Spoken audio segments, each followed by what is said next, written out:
On World News Tonight this Wednesday, Slobodan Milosevic is about to be indicted for war crimes. Would this make a negotiated end to the war impossible? If China has spied so effectively against the United States, what does it take to make an arrest? Our series on pain. Some of the most familiar painkillers are associated with danger. And why the world's first cloned animal, Dolly the sheep, may grow old before her time.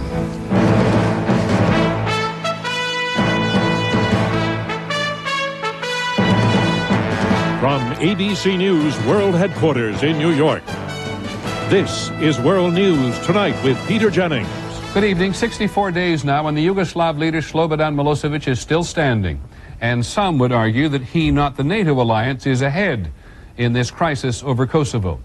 But the rules of this dangerous game may be about to change dramatically. Tomorrow, the International War Crimes Tribunal intends to indict the Yugoslav president for crimes against humanity. This is very significant pressure on Mr. Milosevic, but as long as he's in charge, it makes it that much more complicated to end the war. What incentive will an indicted war criminal have to negotiate? The indictment is not yet public, but ABC's Terry Moran knows the basics.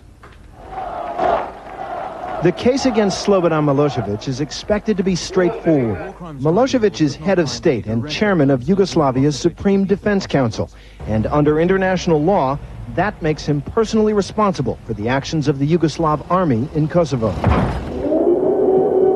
On the first day of the NATO bombing, Milosevic declared a state of emergency, and that makes him personally responsible for any atrocities committed by the Yugoslav police forces in Kosovo. President Milosevic is the head of state, he's also the head of the army. There can be no question he knows exactly what his troops are doing. If Milosevic does stand trial, British Army officer Richard Chuglinski has been told he will be a key witness. He says just days before NATO's air campaign began, a top Serb officer told him he had explicit orders from Belgrade to launch an attack on the Kosovo Liberation Army and on the region's civilian population. It was to destroy the KLA once and for all, and to rid the country of all Albanians. And those were his words? Absolutely. The tribunal's chief prosecutor, who has been investigating Milosevic since last October, said earlier this month that she would not be deterred by the fact that Milosevic is president of Yugoslavia. Our tribunal is not impeded by any form of pre-existing immunity for heads of state. Indicting Milosevic is one thing, bringing him to trial another. Radovan Karadzic and Ratko Mladic, the two most notorious indicted war criminals from the Bosnian War, are still free. By indicting Slobodan Milosevic now, the international prosecutor may be complicating diplomatic efforts to end the conflict. But she has consistently declared that diplomacy is not her business. Justice is. Terry Moran, ABC News, Skopje, Macedonia. Just to reaffirm that point, this announcement may come as a surprise to many in Washington. Since last October, the administration has put political pressure on Mrs. Arbour to indict Mr. Milosevic, but she's always said she'd indict when she could make a legal case. But by doing so now, she may indeed make life politically more complicated for the president. ABC's Sam Donaldson reports from the White House. The reported indictment of Slobodan Milosevic drew immediate approval in Washington. He is obviously one of the most egregious and obscene war criminals that we've seen since the end of World War II. He deserves to be in the dock. He has committed crimes that have been documented, and he cannot walk. But can he negotiate or be negotiated with as an indicted war criminal, as was the case when he and President Clinton shook hands to end the Bosnia fighting? This indictment makes the diplomatic effort much more difficult. Not impossible, but more difficult. Indeed, with Russian envoy Chernomyrdin shuttling back and forth in an effort to find a solution, what effect will an indictment have on chances for success? It seems to me what you've done here now is add a very, very difficult burden not present before in the negotiating process for very little gain. The fear is that an indictment could only increase Milosevic's incentive to hang tough. That could complicate peace negotiations, but the fact of the matter is that the tougher we are with Milosevic, I think the better off we are. And that is now the Clinton administration's view. With Russian mediation having produced no breakthrough, let Milosevic understand he must simply capitulate to the NATO bombing campaign. You can call them up and say, I'm pulling out, you guys can come in and let the refugees come back. That can happen anytime. It doesn't require extensive negotiations. White House officials who knew the indictment was coming and approve of it hope it will have the effect of isolating Milosevic, make his top military subordinates think of their own skins and pressure him to give up. Still, they're not ruling out future negotiations, but no deal on the indictment. He'll be subject to arrest if that ever becomes possible. Peter? Thank you, Sam. Sam Donaldson of the White House. Just finally on this, it may take a while for this news to penetrate much of Yugoslavia, but two of the country's leading historians who are not admirers of Mr. Milosevic agree today that this makes a negotiated end to the war impossible. They told ABC's Bob Woodruff that Yugoslavs will now be convinced that they're being treated by Americans as the Germans were after World War II. And their ambassador to the United Nations said late today this was all being orchestrated by the NATO alliance. Other big news today in Washington, any number of questions about what the United States should do after it was revealed yesterday just how extensive the Chinese campaign of stealing American nuclear secrets has been over the last 20 years. It's been called one of the most serious acts of espionage in American history. And many people wonder why nobody's been arrested. Here's ABC's John Cochran. If Chinese espionage is so devastating, and if this man, Wen-Ho Lee, is a prime suspect, why do administration officials say he may never be put on trial for espionage? Partly because spying is always difficult to prove, even in the old Cold War cases, like that of Aldrich Ames, who communicated with his Russian handler by leaving chalk marks on a mailbox. There is no smoking gun. There is no body. There is no ransom note. There is no bank money or bait money. And the Chinese are even more sophisticated than the Russians. They prefer to pick up information from conversations with students and scientists visiting China, many of them with Chinese ties. Often there are no secret documents, no paper trail. So it's a lot more difficult to uncover because you don't have the typical clandestine type of communication where you're seeing an agent deliver a package to another secret agent and whatnot in the United States. This is done mainly overseas. The case of Wen-Ho Lee was complicated further by the FBI's slow reaction. It was not until almost 4 years after he became a suspect that agents searched his home and his computer. You certainly give him and anyone else who may be involved an opportunity to destroy evidence and an opportunity to cool off the operation.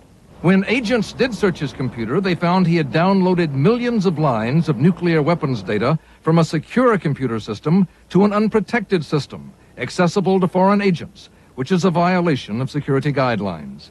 But even that relatively minor charge may be hard to prosecute because other officials have unintentionally violated those guidelines. Even a former director of the CIA, John Deutsch. No one suspects the former CIA chief of espionage. But that kind of loose security makes it harder to press charges against real suspects like Wen-Ho Lee. John Cochran, ABC News, Washington. There is one other development overseas which has the Clinton administration worried. India and Pakistan are at it again. India has carried out air raids against Pakistani positions in the disputed area of Kashmir. They have been fighting over Kashmir for years, but this latest outburst of violence is more concerning because it has happened since both countries tested nuclear weapons last year. When we come back, we'll go back on to the other news. Is there more sex and bad language on the screen since television ratings for kids took effect? And cloning, cells that act their age. This is World News Tonight with Peter Jennings, brought to you by the new Silverado. I'm gonna raise you. Fold. Too rich for me. I fold.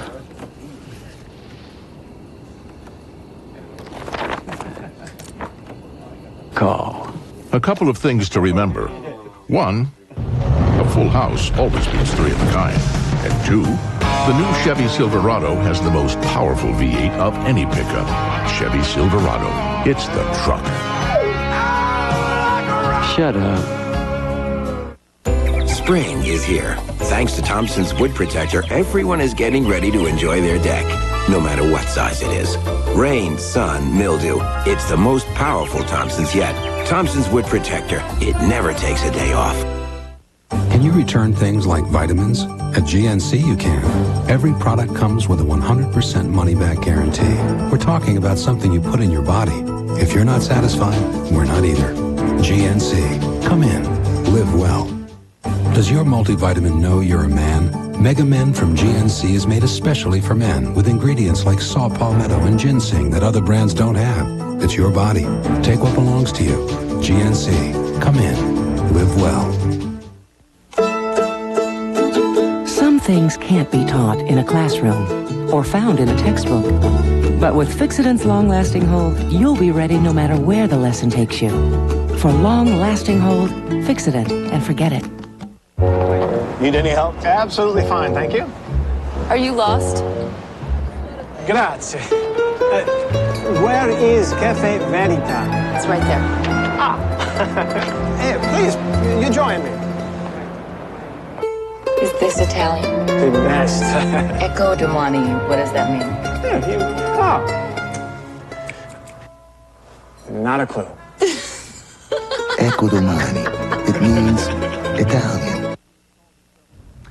An organization which calls itself the Parents Television Council, run by a conservative lobby group in Washington, says today that a rating system designed to protect children from sex and violence on television is not working.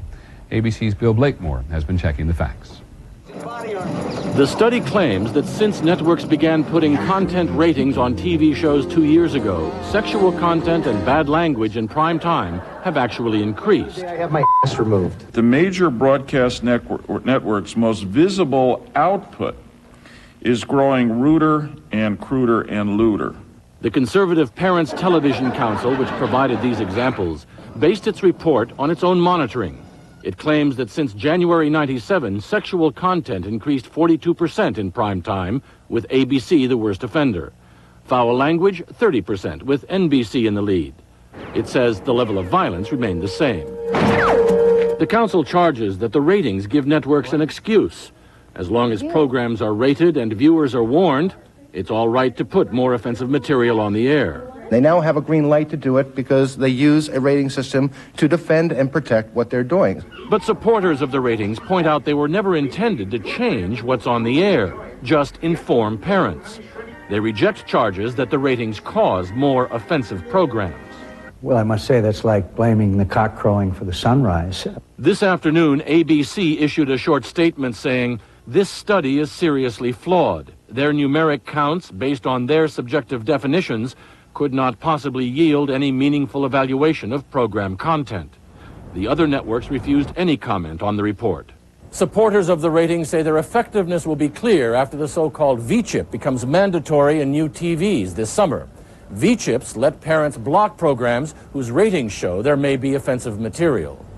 Bill Blakemore, ABC News, New York. On the money tonight, Wall Street, the Dow Jones Industrial Average was up 171 points today to close at 10,702. On the NASDAQ, stocks were up about 46 points. Here's a symbol of synergy everyone in the business is talking about these days. A year after the merger between Chrysler and Daimler-Benz, Jeep Grand Cherokees, which used to be strictly Chrysler, and Mercedes SUVs have begun rolling off the same assembly line in Austria.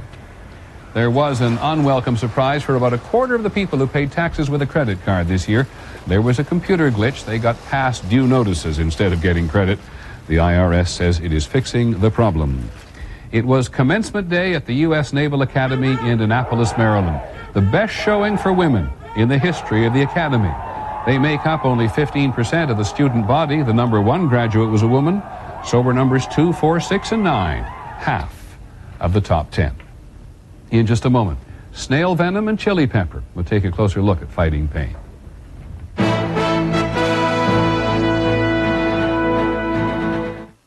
Here they come. Surprise! I made your old favorite pepperoni. I can't eat that now. Oh. This can't be Charlie. I didn't take my Pepsi. I gotta wait. Then we all wait. Take my Tagamet. You could eat now. Hey, Tagamet has a better way to avoid heartburn. Not before, not after. Now, you can take Tagamet right when you're going to eat and still prevent heartburn. Same old Charlie. With Tagamet, you can eat like a kid again. While Johnny Kim was getting ready for the first customers of the day, someone else was looking at larger space for his growing business. At 3 o'clock, while the Curtis family was watching their daughter's soccer game, someone else was walking a prospective tenant through one of their apartment buildings. And while Carmen Delabar was preparing for a fashion show, someone else met with an appraiser about her investment property. You've got a life. We let you live it. We're realtors. Real estate is our life. Forget these. Remember this. Breathe. Smile. Eat. Make a mess.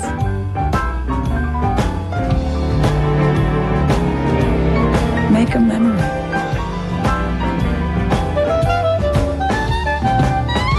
Escape to Red Lobster.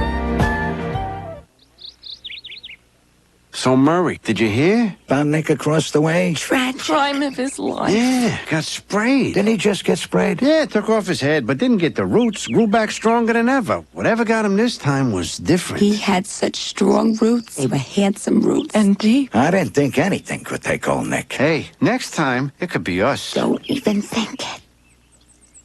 Roundup kills even tough weeds down to the root. Roundup, no root, no weed, no problem.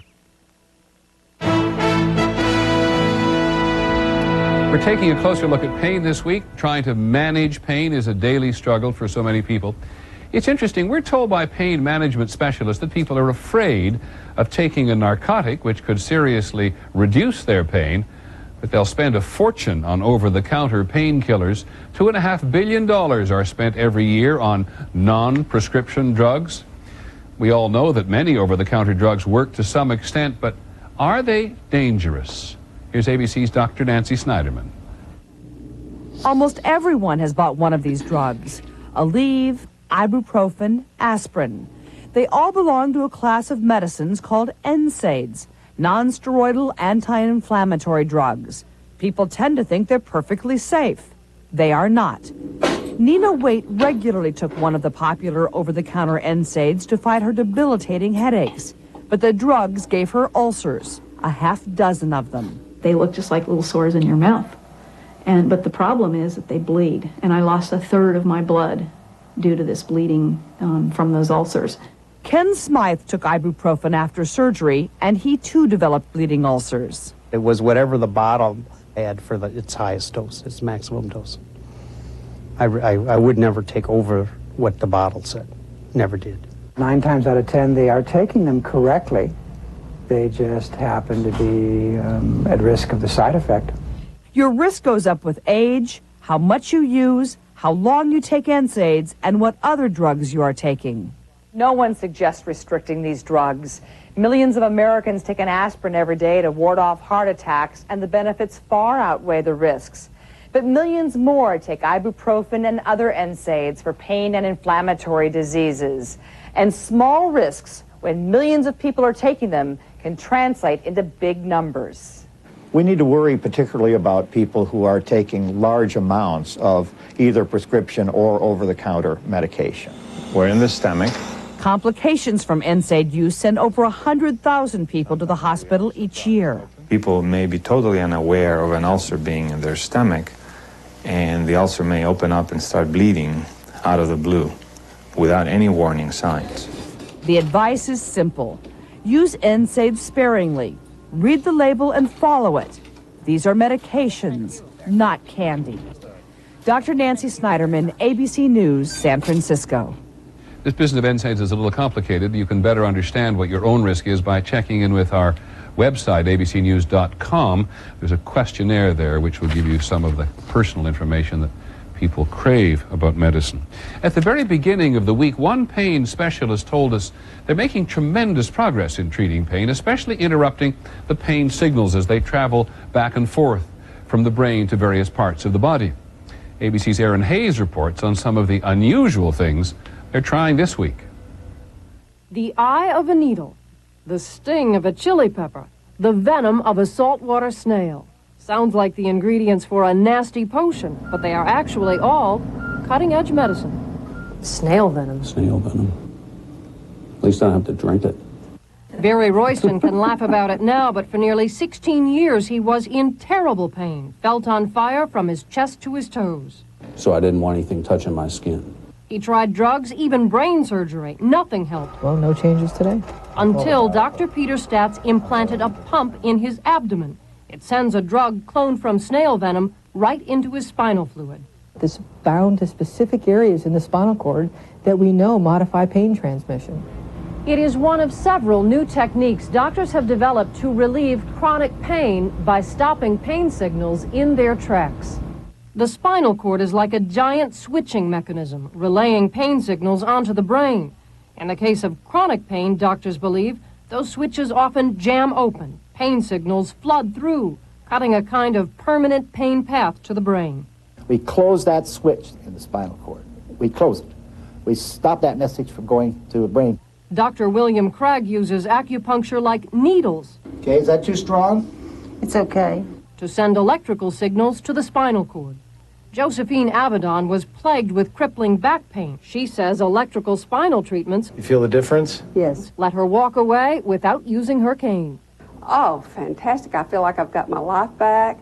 And some of this is a new use for old remedies. Electricity was used for pain relief at the turn of the century, as was another of the new pain modifiers, capsaicin, taken from chili peppers, from the part that gives them their bite.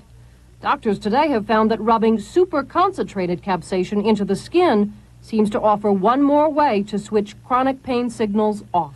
It may be as simple as it depletes the pain fibers of their neurotransmitters or their packets of information that are required to send to the spinal cord to say, ouch, I hurt. And as technology advances, doctors believe they'll find more ways to cut pain off at the pass. If I don't have something for you today, call me next year. We may have something new. There are new developments happening every day. Bringing relief to many. Well, my life is infinitely better than it was then. Who had long given up hope. Aaron Hayes, ABC News, Baltimore. New developments every day, the management of pain. When we come back, the queen of clones. But is Dolly suddenly dated? Want to have a better barbecue? Try something new. Bush's barbecue flavored baked beans. Roll that new beautiful bean footage. They're slow simmered in herbs and spices until they're just dripping with authentic barbecue flavor. Only one other soul knows this recipe, and to keep it a secret, he's made a few, well, requests. Anything else, Duke? A couple of steaks would be nice. Bush's, our secret family recipe, is baked into every bean. Now in new barbecue flavor. Max is a mighty dog. That's why he gets new Mighty Dog carved beef and gravy, tender slices and savory gravy to give Max all the energy he needs. New Mighty Dog carved beef and carved beef with pasta. Mighty Dog from Friskies. I've loved investing all of my life. It allows me to think about all the new creative things going on around me. I come across companies with great new ideas. So what do? I jump onto Schwab.com, and I can get all kinds of information. I can get earnings projections. I can get what the company's done in the past. I can get their balance sheet, something about their management. I think the internet is sort of the final empowerment of the individual. It allows me to have a complete, comprehensive amount of information to allow me to make a very informed decision. If you're going to be a sage investor, a thoughtful investor, someone who really knows, you can draw down this information when you want it, in the form you want it, the customization you want it, as fast as you want it or as slow as you want it. It's about freedom. Now you're in control. The best way to cure athlete's foot so it won't come back is here. New Lamisil AT. It's so powerful, it does what no other brand can do. These take 4 weeks of treatment to kill the fungus. Lamisil AT is so powerful, with just 1 week's use, it stops the itching and burning and cures athlete's foot between the toes. So powerful, a clinical study showed 3 whole months later, users were still athlete's foot free. Now without a prescription. New Lamisil AT, the best way to cure athlete's foot fast so it won't come back. New Celebrex is here. Ask your doctor or pharmacist and call 1-888-4-Celebrex for free information. Are you ready to discover new Celebrex? Even though you might not know Delphi Automotive Systems, we're probably in your garage right now. You see, chances are we're in your vehicles, having developed the first car radio and production airbag, not to mention the future innovations that will revolutionize the way you drive. With 36 countries and growing, we're practically everywhere. Even though you may not see us. Delphi Automotive Systems, driving tomorrow's technology. Tonight, you've watched the Dillies since they came home from the hospital, a real living laboratory. And now, even doctors are amazed at fertility medicine. Imagine having one set of twins born 2 years apart, and then maybe adding a triplet. 2020 tonight. Finally this evening, Dolly the sheep. We have been fascinated by Dolly ever since she became the first to be successfully cloned as she was. You remember, she's straight from her mother's cell without the benefit of help from her father. We all wondered at first if they cloned a lamb, maybe they in time would clone a man. The news today is this: Dolly may be getting old before her time.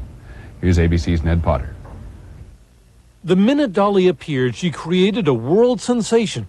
She was created from cells of a mature sheep, raising all sorts of wild possibilities. Picture the billionaire who might want to make copies of himself. But some scientists wondered how a newborn lamb could have an adult genetic material and still be normal. And now that worry has come true. Dolly's creators report she has slightly shorter telomeres than other sheep her age. What are telomeres? They are sections at the end of every strand of DNA in the body that may protect cells from the diseases of old age. Scientists believe when a cell reproduces, bits of the telomeres break off. When that's happened often enough, the cell stops reproducing and eventually dies. What could shortened telomeres mean for Dolly? Right now she's perfectly healthy, but someday she may be more vulnerable to infection or cancer than other sheep her age. It has implications as to whether or not one would be able to make a truly normal animal that would have good health and well-being over a very long lifespan. In other words, it's conceivable that Dolly is a 3-year-old sheep whose cells are behaving as if they belong to her 6-year-old parent. So for those who thought cloning would change the world, it might not be that simple. Ned Potter, ABC News, New York. That is our report on World News Tonight. Don't forget 2020. And on Nightline, the prosecutor who wanted a bigger investigation into the campaign fundraising, question is, did it derail his career? I'm Peter Jennings. Have a good evening. We'll see you tomorrow. Good night.